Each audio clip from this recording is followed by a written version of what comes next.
Hello viewers, Eden property কনসালটেন্টের পক্ষ থেকে আপনাদের সবাইকে স্বাগত জানাচ্ছি নতুন একটি ভিডিওতে। আমি Mezbah Ahmed, sub registrar office, Dhaka থেকে। ভিউয়ার্স, আজকে আমরা দেখব স্ত্রীর সম্পত্তিতে স্বামী কতটুকু অংশ পাবে। স্ত্রীর সম্পত্তিতে স্বামী সবসময় একরকম পাবে না, কোথাও কমবে কোথাও বাড়বে। এটি কারণ হচ্ছে স্ত্রীর ওয়ারিশ, অর্থাৎ স্ত্রীর বাবা মা, ভাই বোন এবং তার সন্তান কে কে আছেন তার উপর নির্ভর করে স্বামীর অংশটি কোথাও কমবে কোথাও বাড়বে। তা চলুন দেখে নেওয়া যাক। ভিউয়ার্স, স্ত্রীর যদি কোনো উত্তরাধিকার না থাকে, অর্থাৎ স্ত্রীর যদি নিঃসন্তান অবস্থায় মারা যায় এবং তার বাবা মা, ভাই বোন কোনো ওয়ারিশ যদি না থাকে, সেক্ষেত্রে স্ত্রীর একমাত্র উত্তরাধিকার হিসেবে তার স্বামী সকল অংশের মালিক হবে। অর্থাৎ আমরা এখানে জমির পরিমাণ যদি 100% ধরে থাকি, সেক্ষেত্রে সম্পূর্ণ 100%-এর মালিক হবে একমাত্র তার স্বামী। ভিউয়ার্স, এখানে স্ত্রীর যদি বাবা জীবিত থাকে তখন বন্টনটা কিভাবে হবে? স্ত্রীর যদি বাবা জীবিত থাকে এবং স্বামী জীবিত থাকে, সেক্ষেত্রে মোট সম্পত্তি 2/1 অংশ অর্থাৎ 50%-এর মালিক হবে হচ্ছে তার স্বামী। ঠিক একইভাবে স্ত্রীর বাবা মোট সম্পত্তির 2/1 অংশের মালিক অর্থাৎ 50%-এর মালিক হবে তার বাবা।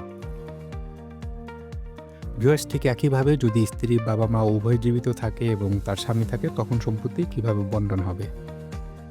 এখানে স্ত্রীর স্বামী পাবে মোট সম্পত্তি 2/1 অংশ অর্থাৎ 50%-এর মালিক হবে এখানে স্ত্রীর স্বামী, এবং ঠিক একইভাবে অবশিষ্ট যে জমি রয়েছে তার 3/1 অংশের মালিক হবে হচ্ছে স্ত্রীর মা, অর্থাৎ 16.67 অযুতাংশ, এবং একইভাবে 3/2 অংশের মালিক হবে স্ত্রীর বাবা, অর্থাৎ 33.33 অযুতাংশের মালিক এখানে বাবা। ঠিক একইভাবে এখানে যদি স্ত্রীর স্বামী জীবিত থাকে এবং স্ত্রীর পিতা মাতা এবং একজন ছেলে সন্তান জীবিত থাকে, তখন সম্পত্তি কিভাবে বন্টন হবে? এখানে মোট সম্পত্তির 4/1 অংশ পাবে হচ্ছে স্বামী, অর্থাৎ যখন স্ত্রীর কোনো ছেলে সন্তান থাকবে তখনই স্বামী 4/1 অংশ পাবে, অর্থাৎ 25%-এর জমির মালিক হবে হচ্ছে স্বামী, এবং স্ত্রীর পিতা পাবে হচ্ছে মোট সম্পত্তির 6/1 অংশ অর্থাৎ 16.07 অযুতাংশ, এবং একইভাবে স্ত্রীর মাতা মোট সম্পত্তির 6/1 অংশের মালিক হবে, তিনিও পাবেন 16.07 অযুতাংশ, এবং অবশিষ্ট ভোগী হিসেবে মোট সম্পত্তির যতটুকু অবশিষ্ট থাকবে সেটার মালিকানা পাবে হচ্ছে একমাত্র সন্তান, ছেলে সন্তান। এখানে ছেলে সন্তানের কাছে যাবে হচ্ছে 41.06%। ঠিক একইভাবে যদি আমরা দেখি স্ত্রীর বাবা মা এবং স্ত্রীর ছেলে মেয়ে উভয় জীবিত রয়েছেন, তখন স্বামী কতটুকু পাবে?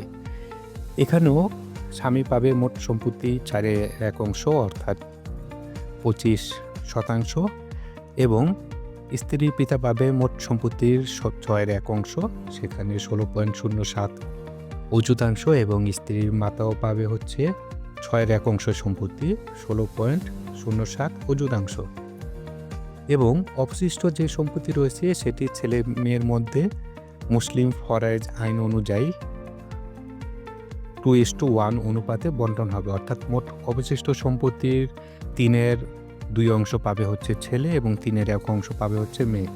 ছেলে পাবে 27.73 অযুতাংশ এবং মেয়ে পাবে 13.87 অযুতাংশ। ঠিক একইভাবে যদি স্ত্রীর মা জীবিত থাকে এবং স্ত্রীর ছেলে মেয়ে জীবিত থাকে, তখন স্বামী কতটুকু পাবে? এখানে মোট সম্পত্তির 4/1 অংশ অর্থাৎ 25% মালিক হবে হচ্ছে তার স্বামী, এবং স্ত্রীর মা পাবে একইভাবে 6/1 অংশ অর্থাৎ 16.07 অযুতাংশ, এবং অবশিষ্ট সম্পত্তি ছেলে মেয়ের মধ্যে আনুপাতিক হারে 2:1 আকারে বন্টন হবে। এখানে মোট সম্পত্তির 3/2 অংশ পাবে হচ্ছে ছেলে অর্থাৎ 38.87 অযুতাংশ, এবং 3/1 অংশ পাবে হচ্ছে মেয়ে, সেখানে হচ্ছে 19.43 অযুতাংশ। ঠিক একইভাবে যদি আমরা দেখি স্ত্রীর পিতা জীবিত রয়েছে এবং স্ত্রীর ছেলে মেয়ে জীবিত আছে, তখন কিভাবে সম্পত্তি বন্টন হবে? এখানে স্বামী মোট সম্পত্তির 4/1 অংশ পাবে অর্থাৎ 25% জমির মালিক হবে স্বামী, এবং স্ত্রীর পিতা পাবে মোট সম্পত্তির 6/1 অংশ অর্থাৎ 16.07 অযুতাংশ, এবং অবশিষ্ট সম্পত্তি যেটি রয়েছে সেটি স্ত্রীর ছেলেমেয়ের মধ্যে আনুপাতিক হারে 2:1 আকারে বন্টন হবে। সেক্ষেত্রে মোট সম্পত্তি 3/2 অংশ পাবে হচ্ছে ছেলে, যেখানে 38.27 পাবে হচ্ছে ছেলে, এবং মেয়ে পাবে হচ্ছে 3/1 অংশ অর্থাৎ 19.43 ঠিক একইভাবে যদি আমরা দেখি যে স্ত্রীর একমাত্র একটি ছেলে রয়েছে এবং স্বামী রয়েছে, সেক্ষেত্রে কে কতটুকু অংশ পাবে? এক্ষেত্রে স্বামী পাবে মোট সম্পত্তি 4/1 অংশ অর্থাৎ 25% মালিক হবে স্বামী, এবং পুত্র একমাত্র অবশিষ্ট ভোগী হিসাবে অর্থাৎ অবশিষ্ট ভোগী হিসেবে সম্পূর্ণ সম্পত্তির মালিকানা যাবে ছেলের কাছে। সেখানে ছেলে পাবে হচ্ছে 75% জমির মালিক ছেলে পাবে। ঠিক একইভাবে স্ত্রীর যদি একটি মাত্র কন্যা সন্তান থাকে এবং স্বামী থাকে, তখন কিভাবে বন্টন হবে? এখানে